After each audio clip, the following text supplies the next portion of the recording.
selalu tercurah kepada junjungan kita Nabi besar Muhammad Sallallahu Alaihi Wasallam. Karena nikmat Allah kepada kita sungguh sangat banyak, dan perjuangan Nabi menyampaikan risalah Islam ini sungguh sangat berat. Maka kita selalulah memohonkan salawat dan salam selalu tercurah kepada Nabi kita Muhammad Sallallahu Alaihi Wasallam. Pada pagi hari yang cerah ini insyaallah kita akan mengawali dengan suatu ayat dari surat Ar-Ra'du ayat 28. Alladzina mu'minu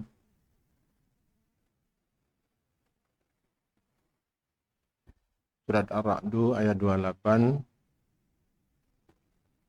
Orang-orang yang beriman itu adalah orang-orang yang selalu hatinya tenang. Dan dengan hati yang tenang itu dia peroleh dengan bidzikrillah. Ala bidzikrillahi tatmainul qulub. Shadaqallahul azim. Apa kaitannya dengan kesehatan tubuh kita? Ketika seseorang zikir kepada Allah, maka ketika itu pula sel-sel tubuhnya itu selalu berada dalam keadaan metabolisme yang baik, insya Allah. Tapi ketika seseorang itu terlepas daripada zikir kepada Allah, maka metabolisme sel itu mudah terpengaruh dengan hal-hal yang berlangsung di sekitar sel tersebut. Jadi kalau sel itu sel otak, sedangkan kita mengetahui otak itulah yang mengendalikan segala alat-alat tubuh yang lain, maka kalau sel otaknya itu metabolisnya berubah, tidak seperti sedia kala, maka itu akan mempengaruhi organ-organ yang lain. Organ mana yang lebih sering terganggu pertama kali itu adalah jantung. Mengapa jantung? Kita bisa membuktikan sendiri dengan diri kita masing-masing. Ketika hati kita, sebetulnya itu pikiran, sedang kalut, maka denyut jantung kita itu bisa tidak beraturan. Kita bisa buktikan, kita raba dengan nadi kita. Dalam keadaan biasa, nadi kita itu akan berdenyut antara 60 atau 72 atau 80 atau 88. Sekitar itu. Tapi ketika Bismillahirrahmanirrahim. terbayang dalam pikiran kita bahwa seseorang akan datang untuk mengancam kita, maka denyut nadi kita itu meningkat. Tahu-tahu dia sudah 90. Dan kalau rasa cemas kita itu semakin tinggi, bisa dia sampai 110, bahkan 120 pun bisa. Ini menunjukkan betapa apa yang terjadi di sekitar kita mengganggu kepada sel otak, mengganggu pikiran, dan akhirnya bermuara menjadi gangguan pada denyut jantung. Itu tidak sekedar denyut jantung, tapi tekanan darah pun dipengaruhi oleh pikiran. Seorang mahasiswa yang sedang tegang besok akan menghadapi ujian, menghadapi dosennya, maka sepanjang malam tekanan darahnya bisa tinggi. Kalau tekanan darah itu tinggi sekali, itu mempengaruhi saraf-saraf yang bisa merasakan rasa sakit. maka orang akan mengeluh sakit di kepalanya. Kalau tekanan darahnya tinggi sekali, sakitnya kepala itu bisa di belakang kepala. Jadi sebetulnya Allah memberikan ayat-ayat, petunjuk-petunjuk, tanda-tanda kalau sesuatu terjadi pada tubuh seseorang. Itu tadi kita menunjukkan hubungan antara saraf atau sel otak dengan jantung. Yang kedua yang terjadi itu adalah sel otak mempengaruhi saraf yang menuju ke kulit. Orang yang sedang cemas atau banyak pikirannya, maka kulitnya itu terasa basah. Ketika kita bersalaman misalnya, telapak tangannya itu basah. Itu dia bukan sakit jantung. Banyak orang menduga orang yang telapak tangannya basah itu sakit jantung. Bukan. Tapi terlalu banyak yang dia pikirkan. Dan dia tidak bisa menyelesaikannya. Nah, sebenarnya Allah SWT sudah memberikan kepada manusia itu berbagai cara untuk mengatasi persoalan-persoalan dirinya. Nah, yang paling sederhana itu adalah dengan zikir. Fadkuruni adkurkum washkuruli wala takfurun. Ingatlah kepadaku dan aku akan ingat kepadamu. Dan bersyukurlah. Janganlah ingkar kepada apa? Ingkar kepada semua nikmat Allah. Nah, ini yang seringkali mudah diucapkan tapi sulit untuk betul-betul dilaksanakan dengan benar. Karena sebaik apapun, sebanyak apapun nikmat Allah kepada manusia, manusia masih tergoda untuk melakukan suatu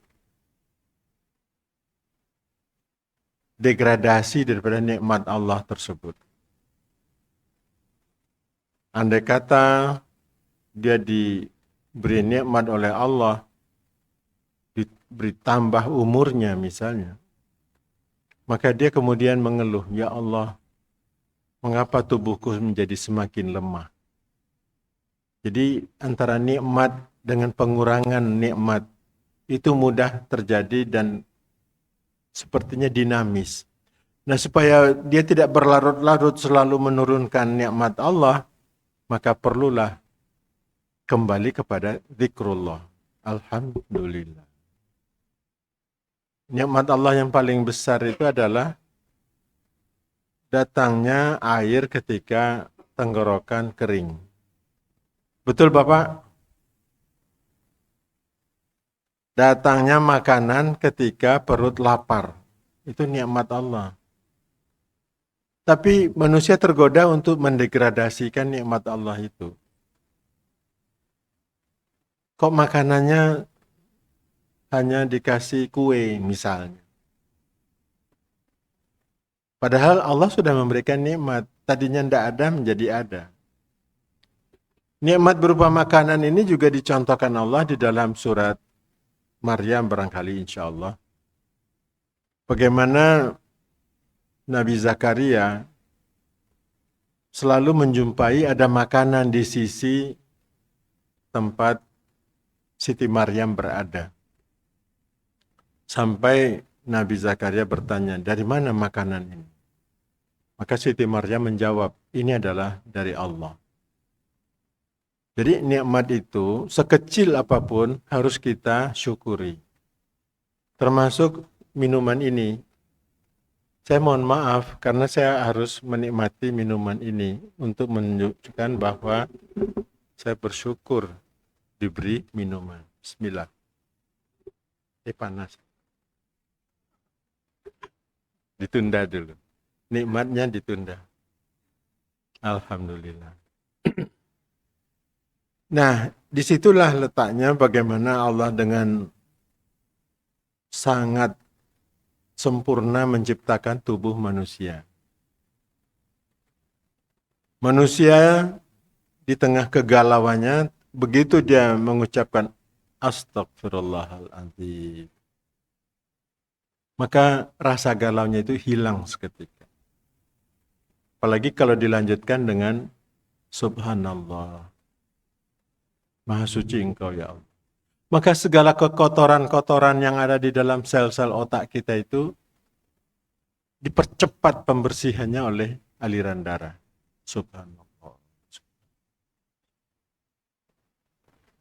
Makanya makin sering kita membaca subhanallah, makin bersih pikiran kita. Makin sering kita membaca alhamdulillah, tahmid, makin banyak nikmat yang Allah berikan kepada kita. Karena Allah sudah berjanji, la in syakartum la azidannakum wa la in kafartum inna azabi lasyadid.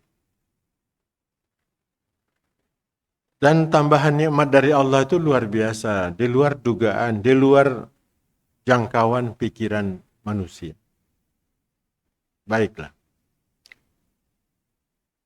Zikir yang ketiga, kalau tadi kita sudah istighfar, baca tasbih, baca tahmid, adalah takbir. Allahu Akbar. Allah. Memperbanyak bacaan Allahu Akbar menyebabkan Allah memberikan nikmat kita itu menjadi lebih, ya mungkin lebih besar ya, tapi takutnya dianggap takbur. Tapi Allah akan membesarkan kita di tengah-tengah kekecilan kita. Di tengah-tengah rasa kita merasa kecil, kalau kita sering mengucapkan Allahu Akbar, maka rasa kecil itu akan hilang. Sehingga bagi umat Islam, jangan merasa kecil. Karena umat Islam itu besar. Meskipun banyak orang mengatakan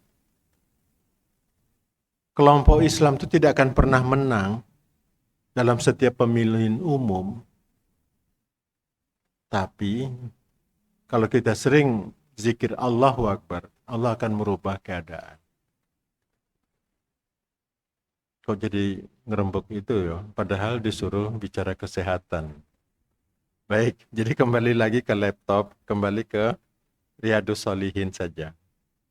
Jadi Imam Nawawi yang menyusun Riyadhus Shalihin, salah satu daripada hadis-hadis di dalam Riyadhus Shalihin itu menyebutkan ada dua hal yang sangat penting tapi sering dilalaikan oleh manusia. Apa dua hal yang penting itu? Yaitu kesempatan dan kesehatan. Banyak orang dengan kesempatan yang ada tidak mau memanfaatkannya. Banyak dengan kesehatannya yang prima, dia tidak melakukan hal-hal yang bisa dilakukan pada waktu tubuh terasa sehat. Kemudian hadis juga menyebutkan, lakukanlah 5 hal sebelum datangnya 5 hal yang lain.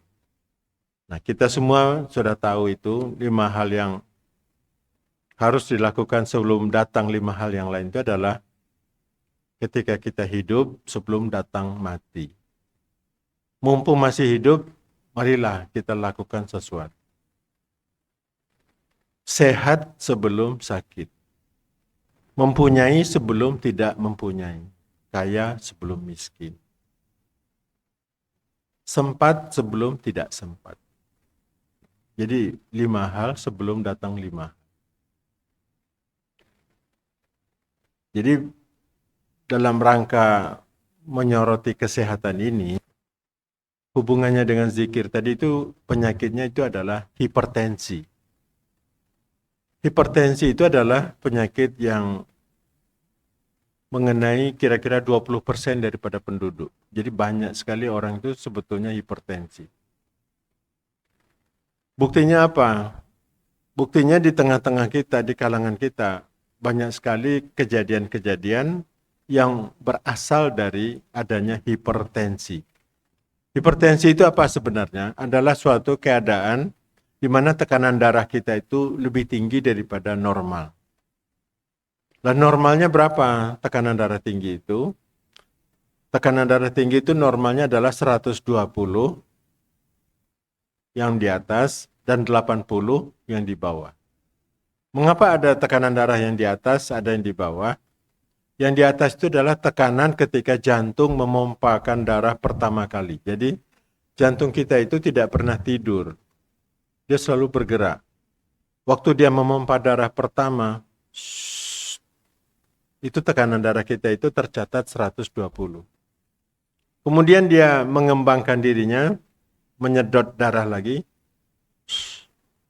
Nah itu tekanan darah kita itu turun menjadi 80. Nah 120/80 inilah yang dikatakan tekanan darah yang normal. Yang pertama tadi namanya sistol, yang kedua tadi namanya diastol. Jadi tekanan darah diastol ini ketika jantung kita itu melar. Dia seperti pompa, menguncup, kemudian melar. Menguncup, melar. Ketika menguncup, tekanannya 120, ketika melar, tekanannya 80. Ini yang normal. Tapi apa yang terjadi kalau pikiran seseorang itu cemas, maka di dalam sel otak dan sel saraf yang lain akan diproduksi zat yang namanya adrenalin. Adrenalin itu mempunyai fungsi mengencangkan dinding pembuluh darah, mengencangkan juga otot jantung. Sehingga tekanan darah itu menjadi yang tadinya 120, sekarang menjadi 140. Lalu diastolnya juga ikut naik. Ketika mengembang, tadinya mestinya 80, sekarang ketika mengembang tekanannya 100. 140/100 itu sudah termasuk hipertensi. Nah, kesalahan di masyarakat adalah menganggap mung 140 kok wis rame. Loh, ya harus rame memang, karena harus diturunkan. Kalau tidak turun, apa resikonya? Jantung kita ini akan lelah. Bayangkan Bapak dan Ibu kalau ada kalau kita itu harus memompa ban mobil, ban sepeda motor kita kempes dengan pompa, itu akan terasa kalau ada tahanan yang lebih tinggi di pompa itu. Nah demikian juga dengan jantung. Kalau di dalam pembuluh darah itu ada tahanan, karena tekanannya itu naik 140 dan bisa jadi 160, maka jantung kita itu memeras tenaganya itu menjadi 20% lebih besar. Dan itu menyebabkan otot dinding jantung menjadi lama-kelamaan menjadi molor, melar. Maka kalau ini sudah berlangsung puluhan tahun, ketika di ronsen, bapak-bapak, ibu-ibu itu akan kelihatan gambarnya jantungnya itu seperti jantung sapi. Loh, jantung sapi seperti apa? Gemuk. Jadi jantungnya itu seperti sepatu karena gemuk. Itu tidak bagus. Apakah mungkin jantung yang sudah membesar menjadi kecil lagi? Bisa saja, tapi kemungkinannya itu menjadi agak sulit kalau sudah berlangsung puluhan tahun. Lalu apa yang bisa dilakukan? Ya, yang bisa dilakukan adalah melakukan kegiatan-kegiatan untuk menurunkan tekanan darah. Apakah tidak dengan obat? Tidak perlu. Dengan kegiatan-kegiatan saja, tekanan darah itu akan turun. Nah inilah keunggulannya umat Islam. Tapi banyak umat Islam tidak tahu dengan senjatanya yang hebat. Apa senjatanya yang hebat yang tanpa obat? Itu dengan zikrullah. Istighfar saja itu sudah menurunkan tekanan darah. Astagfirullah. Ketika mobil, sepeda motor, kita rem mendadak karena ada kucing melintas. Astagfirullah. Karena kalau kita tidak istighfar, tekanan darah kita itu akan naik. Dan naik itu pada orang yang mempunyai penyakit hipertensi, bisa berakibat hal-hal yang tidak diinginkan. Ada orang yang meskipun dia tidak mengalami kecelakaan lalu lintas, tapi dia jatuh juga dari sepeda motor. Dia terkulai juga di dalam mobil. Karena tekanan darahnya tiba-tiba naik tinggi, dan pembuluh darah di otaknya tidak mampu lagi menahan tekanan darah yang demikian tinggi. Ada dua respon dari pembuluh darah di otak terhadap tekanan darah yang naik tinggi. Yang paling sering pembuluh darah itu pecah. Psst. Apa yang terjadi kalau pembuluh darah di otak pecah? Nauzubillah min dzalik. Kita berlindung kepada Allah dari peristiwa-peristiwa yang sangat tidak menyenangkan itu. Akibatnya darah keluar di otak. Keluarnya kemana? Ya ke dalam otak. Makanya timbul rasa sakit kepala yang luar biasa.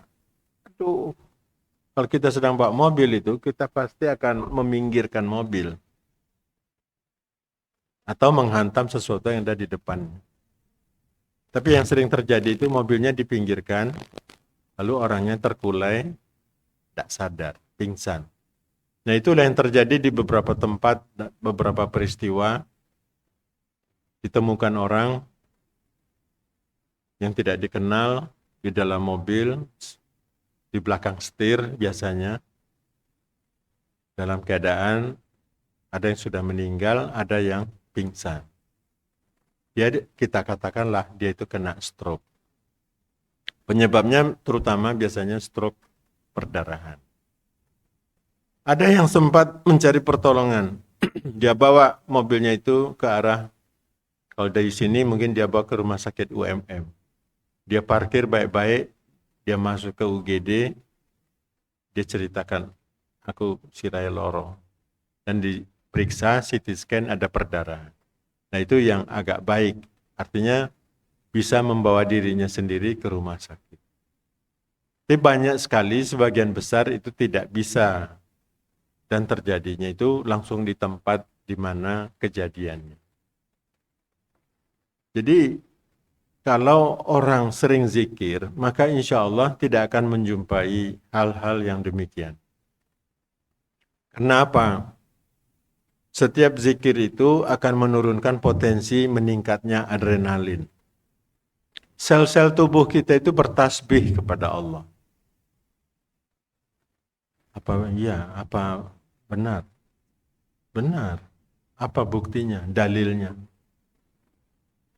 Dalilnya adalah ayat pertama dari surat Al-Jum'ah itu sudah merupakan dalil. Yusabbihu lillahi ma fis samawati wa ma fil ardh. Semua yang ada di langit, semua yang ada di bumi, dan di antara keduanya, itu bertasbih kepada Allah. Kalau kita sering bertasbih kepada Allah, maka sel-sel tubuh kita itu senang. Loh kok senang? Ya karena dia meskipun kita tidak bertasbih kepada Allah, sel-sel tubuh itu sudah bertasbih. Kenapa dia bertasbih? Karena dia bagian daripada makhluk Allah. Tidak percaya? Sel tubuh, kalau dibiarkan di tempat yang memungkinkan dia untuk tumbuh, dia akan tumbuh. That's a proof. Itu adalah suatu bukti sel tubuh manusia itu hidup. Jadi dia termasuk makhluk yang hidup.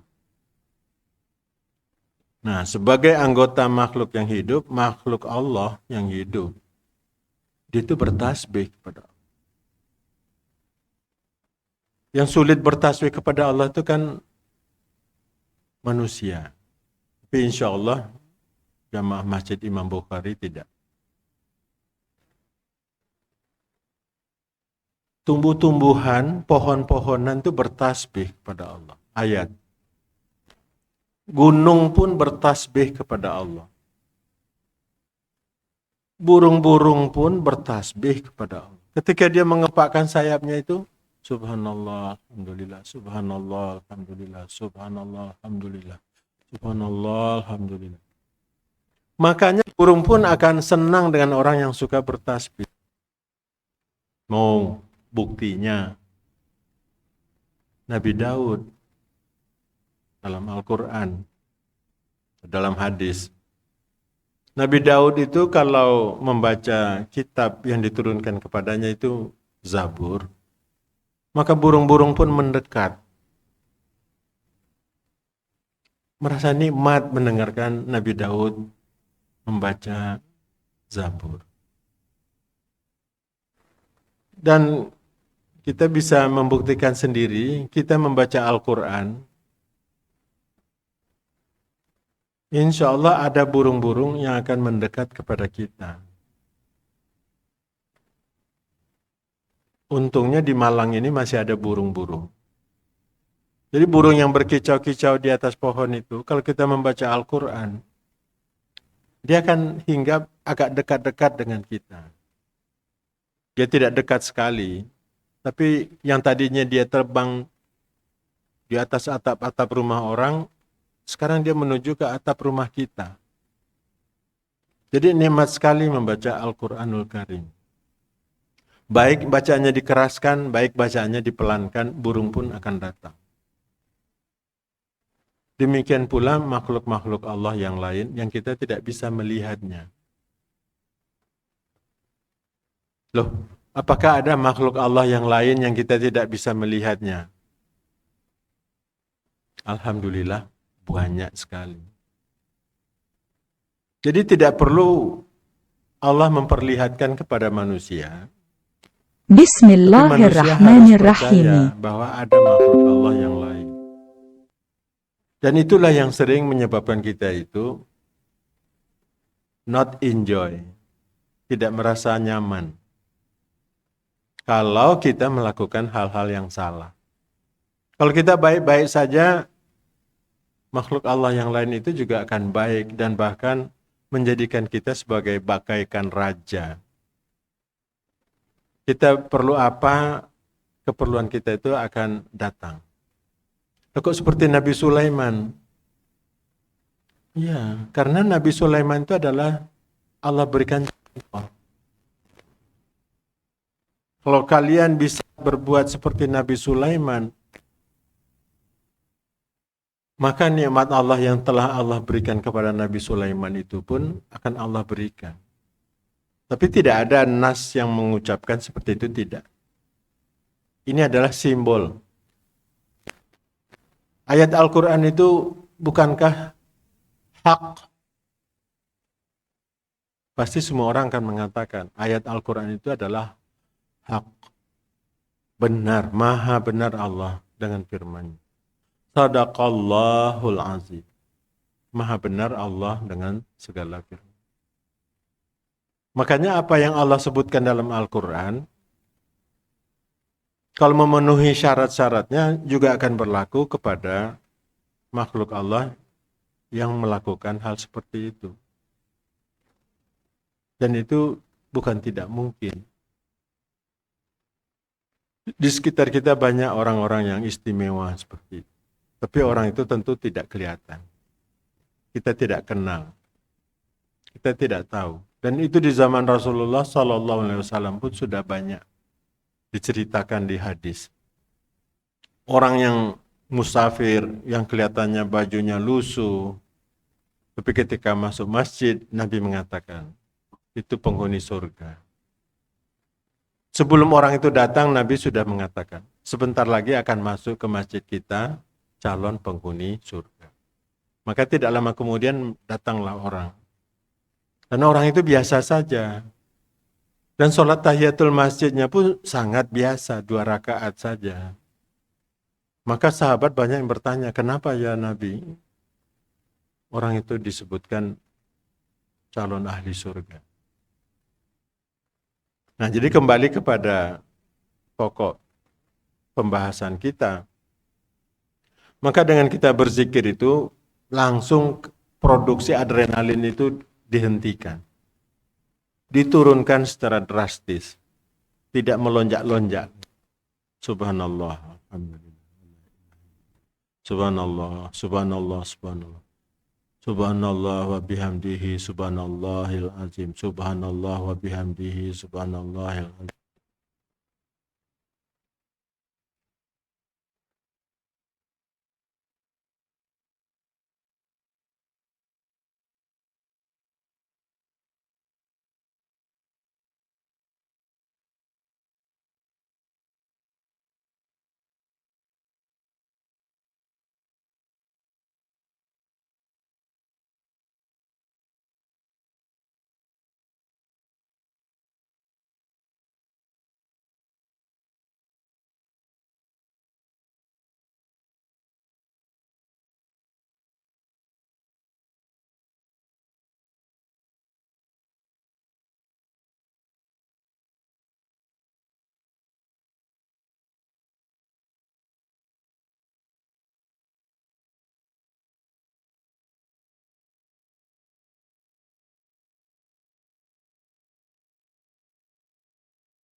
Dia selalu berbaik sangka. Dengan berbaik sangka itu ya adrenalin lagi tidak jadi naik. Karena yang menyebabkan adrenalin naik itu karena ada suudzon, cemas. Kalau sesuatu itu akan membawa malapetaka. Kalau dia berbaik sangka, maka husnuzon membawa angin segar. Maka adrenalin tidak jadi naik. Apalagi selalu bibir dan lidahnya dibasahi dengan subhanallah. Makanya Rasulullah Shallallahu Alaihi Wasallam di dalam kitab-kitab seperti menyebutkan bacaan yang paling berat timbangannya di sisi Allah itu adalah salah satunya Allah.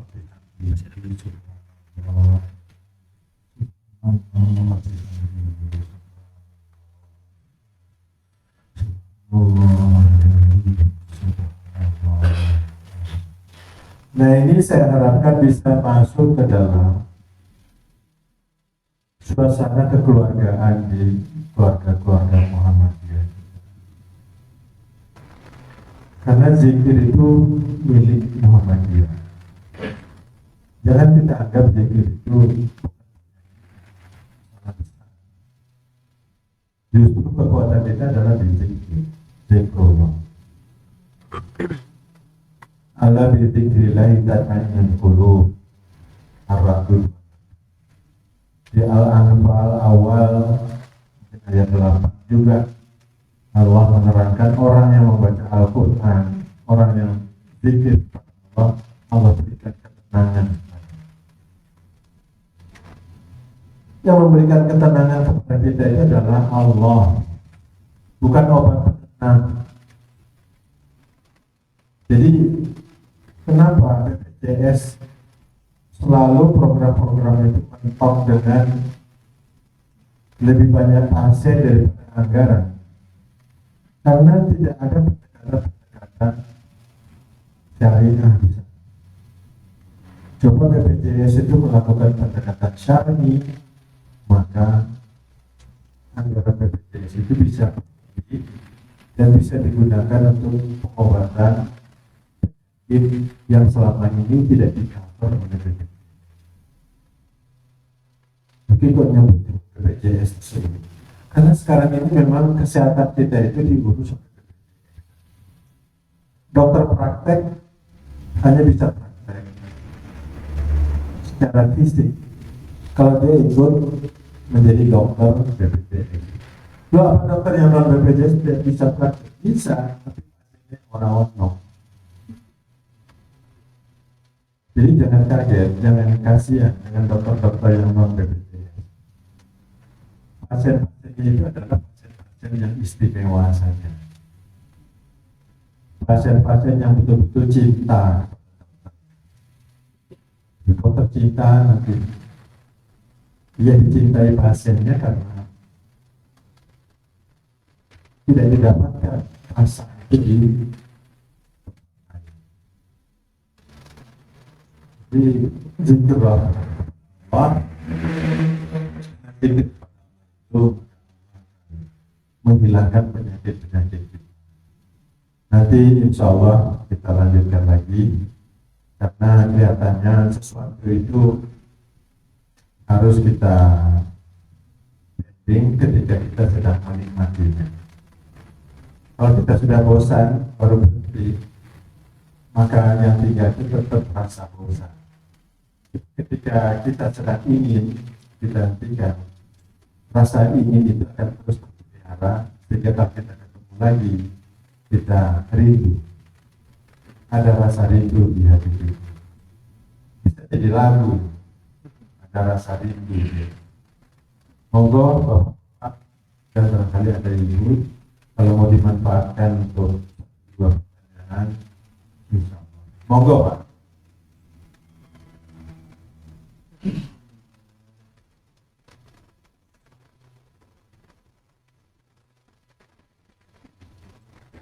Tekan lama, ditekan lama sampai menyala. Sampai menyala. Assalamualaikum warahmatullahi wabarakatuh. Waalaikumsalam warahmatullahi wabarakatuh. Terkait dengan kangen daerah, seringkali apabila orang marah itu langsung mungkin direct tekanan darah cepat naik, atau sebaliknya juga kalau punya pikiran berat mungkin juga akan cepat. Ya, Juga di Al-Quran jadikanlah sholat dan sabar penolong. Bahkan dalam salah satu ayat bahwa sabar itu menjadi amal yang tidak ada batasnya, pahala dan Allah. Nah, bagaimana ya keterkaitan tadi ya, bagaimana kita bisa menghadapi masalah itu kembali kepada sabar, kembali kepada Ya memang begitu Pak. Kalau masalah itu kita hadapi dalam seketika, yang muncul itu adalah reaksi-reaksi tubuh yang juga seketika, yang kita sebut instan. Reaksi tubuh yang instan itu adrenalin naik, tapi adrenalin bisa tidak naik kalau kita berlatih menghadapi persoalan tersebut atau kita mengantisipasi persoalan tersebut. Jadi sekarang katakanlah tanggal 6, maka 2 hari yang akan datang kita sudah antisipasi tanggal 8. Maka kita tidak kaget-kaget kalau tanggal 8 adalah suatu agenda yang akan kita lakukan. Jadi persiapan itu adalah bagian daripada sifat seorang mukmin. Setiap kita mau tidur, kita memasang cara-cara untuk tidur sesuai tuntunan Rasulullah. Nah, salah satu di antara cara-cara untuk tidur itu membuat rencana esok hari. Nah, dengan cara-cara yang seperti itu, maka tingkat kemarahan kalau menghadapi persoalan mendadak itu eskalasinya bisa diturunkan. Yang biasanya itu orang biasa meledak, marah, apa yang ada di dekatnya dilemparkan. Nah, tapi kalau sudah dilatih bahwa besok itu akan ada rapat-rapat yang mungkin kita bisa marah misalnya, maka tidak sampai rasa marah itu menimbulkan keinginan melemparkan barang-barang yang ada di dekat kita. Ya, itu namanya manajemen of anger. Manajemen marah. Jadi marah pun ada manajemennya. Nah, salah satu diantaranya manajemen marah yang dituntunkan Rasulullah SAW itu adalah kalau dia sedang berdiri dia harus duduk. Kalau dia duduk dia harus berbaring. Kalau itu tidak cukup, dia harus mengambil air dan dia mengusapkan ke mukanya, syukur-syukur dia wudhu aja sekalian. Itu akan menurunkan kemarahan dan sejatinya juga menurunkan kadar adrenalin yang sedang naik di tubuh kita. Jadi perlu juga persiapan kita membawa air sehingga sewaktu-waktu kita bisa mengambil wudhu, minimal membasahi wajah kita. Kalau wajah kita ini kita basahi dengan air, kesadaran kita akan kembali dengan cepat. Sadar bahwa kita tidak boleh marah. Karena kalau marah itu diperturutkan, memang fatal. Tekanan darah akan terus naik di atas 200, bahkan bisa 260. Maka dinding pembuluh darah kita yang halus itu tidak kuat menahan tekanan yang besar. Dia bocor. Kalau bocornya di bagian otak sebelah kiri, tiba-tiba tidak bisa bicara. Nah, itu gambarannya seperti itu Pak. Jadi kembali lagi kita zikir dan ada tuntunan menghilangkan marah dari Nabi. Nanti sama-sama kita cari, insya Allah antara lain dengan mengambil air wudhu. Kemudian kalau dia posisi tubuh, diusahakan kalau dia berdiri, dia duduk. Kalau dia sedang duduk, dia berbaring. Dan semua ini kalau kita telah secara fisiologis, itu mengurangi tekanan darah ke otak. Ketika orang berbaring, tekanan darah ke otaknya turun. Jadi mengurangi risiko stroke. Nah, wudhu, air yang dingin itu akan menyejukkan dan menurunkan adrenalin juga. Nah, bagaimana dengan sabar?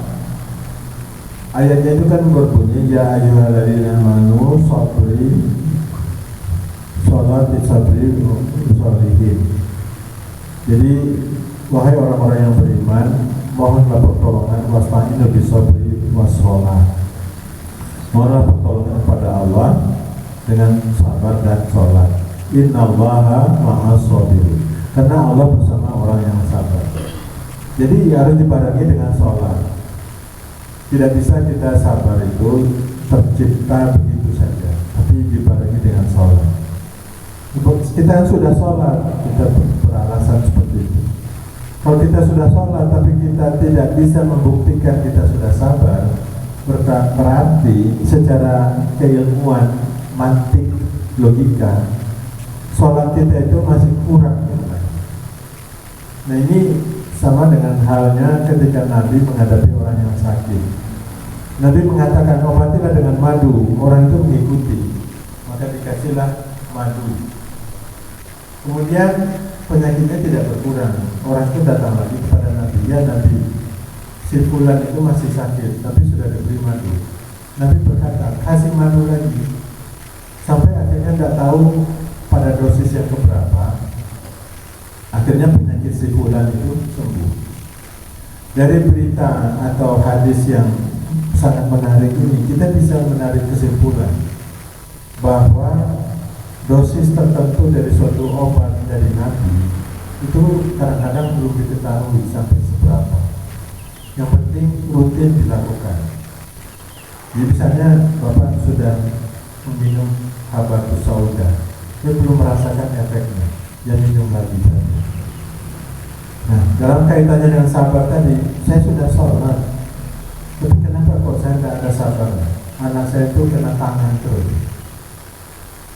istri saya itu selalu saya salahkan, suami saya temui, ada kok. Jangan ya, kasihan, sudah cari uang dia temui. Jadi itu tandanya sholat kita masih kurang. Nah, kurang ini ada dua macam, kualitatif dan kuantitatif. Kalau yang kualitatif, dengan mudah kita bisa mengatakan mungkin kurang khusyuk. Ya banyak sholat kita itu kurang. Tapi Allah Maha Rahim, Maha Rahman, Maha Rahim. Kekurangan-kekurangan dalam sholat kita itu Allah akan tutupi dengan sholat sunnahnya. Ada dalilnya, banyak dalil. Jadi sholat sunnah. Nah ini yang saya sebut tadi, kurangnya itu kuantitatif. Kualitatif kurang, kuantitatif apalagi lah ini. Bagaimana mau sampai ke tingkat sabar? Jadi orang yang sabar itu kalau kita perhatikan, insya Allah ya, karena mungkin perlu penelitian yang kuantitatif juga terhadap hal ini. Itu orang yang sholatnya itu insya Allah baik kualitatifnya, baik kuantitatif. Minimal kuantitatif itu kita katakan baik, ada 3 parameter. 1, sholat sunnah rawatib. Sholat sunnah rawatib itu jangan dikira enteng, berat.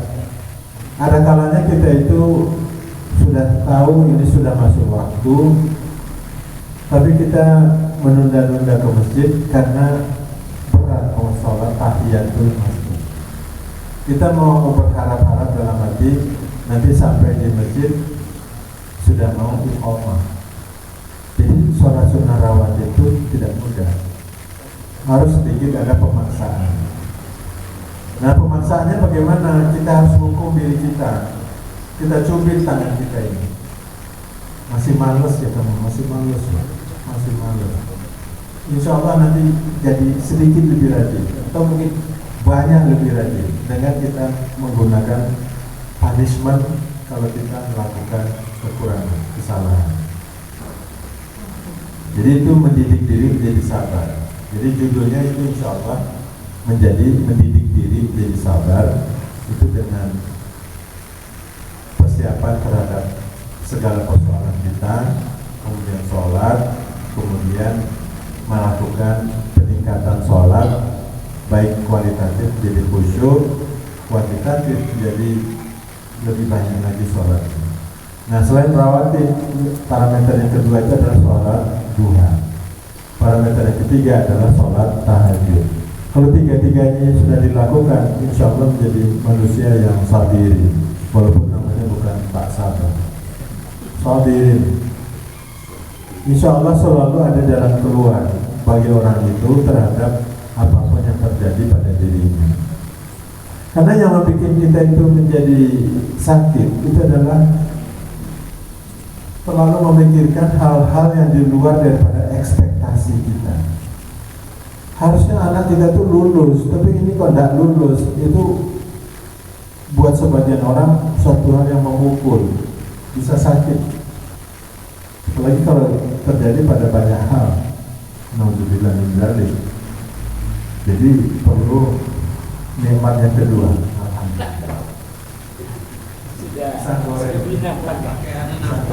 Berarti makin lama kita di sini nanti bisa nasi goreng. Nah, gitu Pak. Jadi Innallaha ma'as-sabirin itu ayat Al-Baqarah 153 itu perlu harus kita ulang-ulang. Ya ayyuhalladzina amanu ista'inu bis-sabri was-shalah innallaha ma'as-sabirin. Dan kaitannya itu dengan Fadkuruni atkurkum waskuruni walatatkum. Dan kaitannya lagi 154 nanti kita itu akan bisa hidup terus meskipun sudah mati. Kalau kita matinya syahid. Allah berfirman dalam 154 itu orang-orang yang mati itu tidak mati gitu. Tapi dia terus hidup dalam kenikmatannya. Jadi jangan takut syahid. Jadi kita bisa sabar Pak. Kita bisa tidak marah-marah. Nah, caranya itu kita memperbanyak zikir, merencanakan dengan perencanaan yang lebih matang. Terima kasih Pak. Mari kita nikmati dulu, mensyukuri nikmat Allah. Nikmati juga Pak Hadi. Sebenarnya juga kalau banyak pikiran, depresi juga muncul. Iya, jadi depresi itu munculnya dari tidak mensyukuri nikmat Allah. Kedengarannya pedih. Maksud sih aku orang merokok. Tapi sejatinya memang demikian. Karena kalau kita mensyukuri nikmat Allah, rasa susah itu insya Allah akan hilang. Sirna. Seperti hilangnya Alhamdulillah. diterangi cahaya matahari pagi. Hilang pasti. Itu hukum alam, hukum Allah. Tapi kita rasa syukur ini yang kurang. Tidak bisa melihat sisi baik dari satu perbuatan. Kalimat lain. Orang itu berbuat sesuatu, tapi kita melihat perbuatannya itu tidak menguntungkan. Dari sisi mana? Jadi kita harus bisa melihat perspektif dari sisi yang paling baik untuk dapat memuji perbuatan seseorang.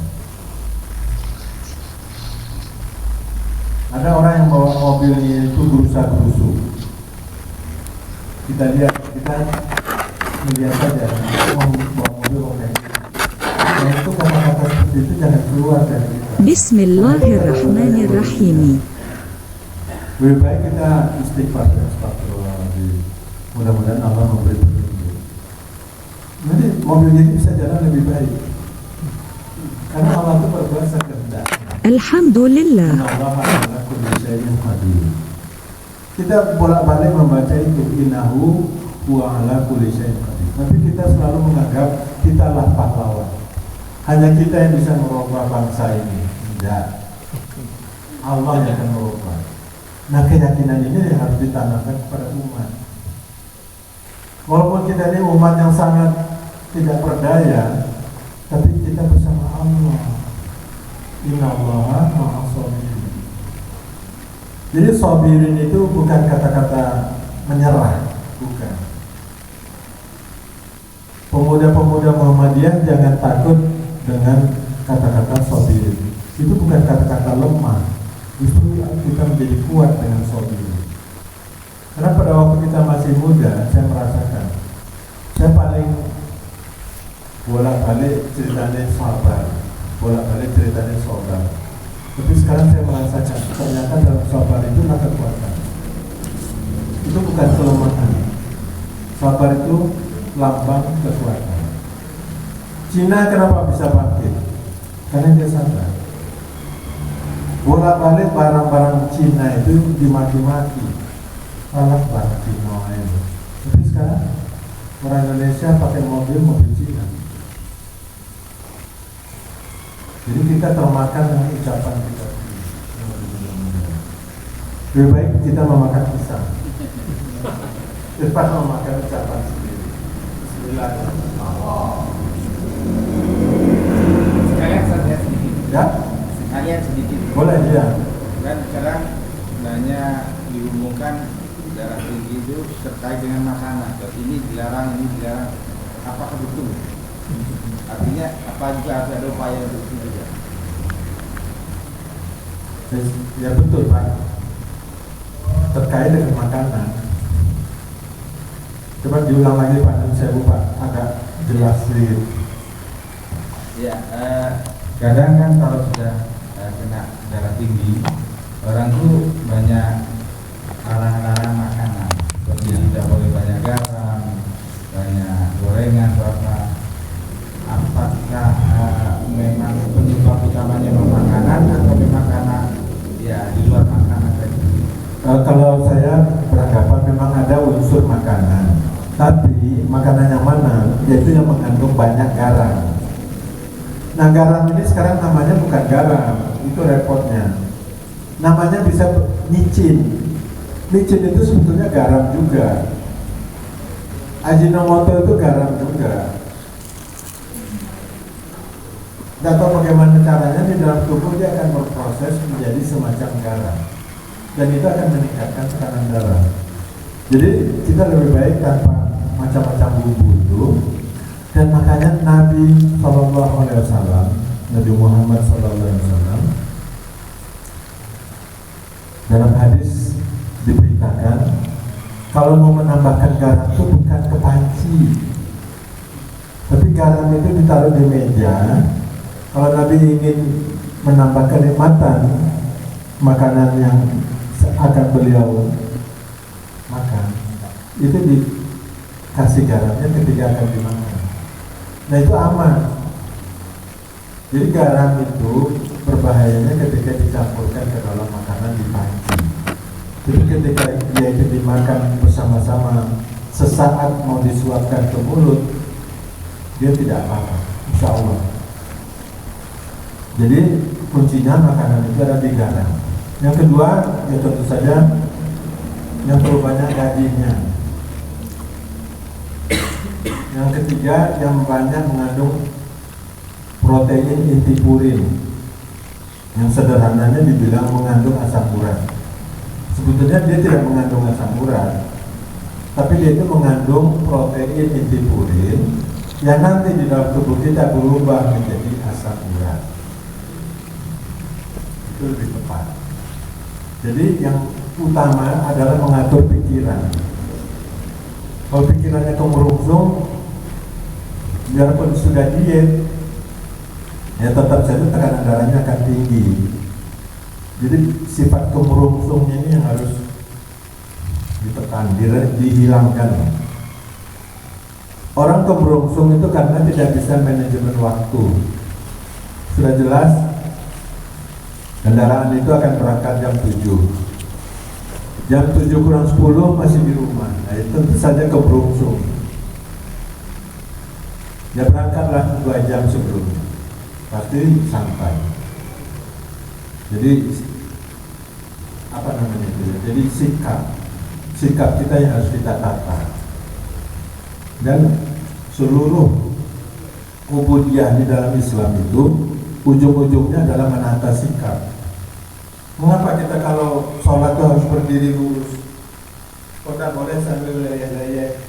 Bacaannya sama, tak boleh. Tapi harus berdiri lurus. Ya untuk menata sikap kita. Kalau sudah terbiasa dengan sholat berdiri lurus, apapun akan kita lakukan dengan berdiri lurus. Tapi kalau sudah terbiasa dengan sesuatu yang semaunya, maka apapun di dalam kehidupan akan dilakukan secara semau. Dan itu ujung-ujungnya memukul diri sendiri. Kalau seorang bapak semau gue, apalagi anaknya, nanti yang disalahkan anakku kok gini yo. Nah, dengan lali kan, dengan kali ini mengatasi persoalan kayak gitu ya Pak Yomon. Jadi anak itu meniru. Dan anak itu adalah peniru yang paling pintar. Tidak ada satupun perilaku seorang ayah yang tidak ditiru oleh anaknya, atau minimal tidak diamati. Mungkin dia tidak langsung meniru karena dia tahu itu salah, tapi dia sudah amati. Papa yang merokok kok misalnya, papa yang ini kok, yang ngomong kok. Jadi insya Allah dengan memperbaiki sholat, semua kehidupan kita akan kita perbaiki. Allah perbaiki. Jadi dimulai dari sholat, insya Allah Pak. Maka kita akan jadi sehat. Makanya saya dulu mengatakan, memberi judul bukan main. Sholat itu kunci sehat. Ada. Kita pernah pada beberapa waktu yang lalu menyampaikan sholat itu kunci sehat. Karena dengan sholat yang baik, insya Allah sehat itu dapat.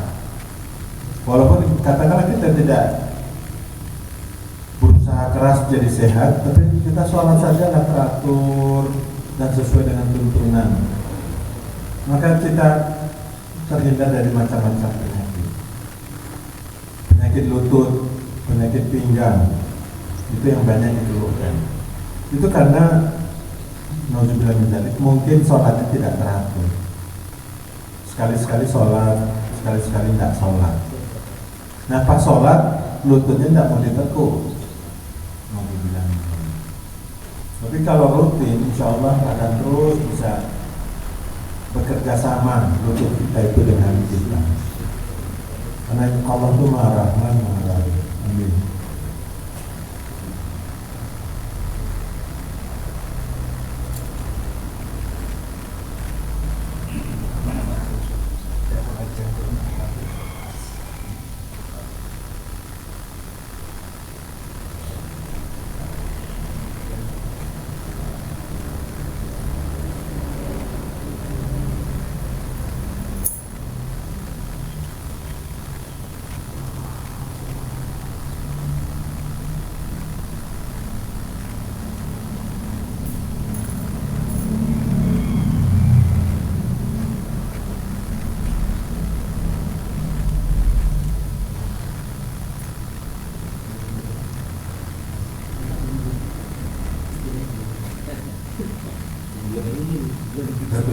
Assalamualaikum warahmatullahi wabarakatuh. Alhamdulillah.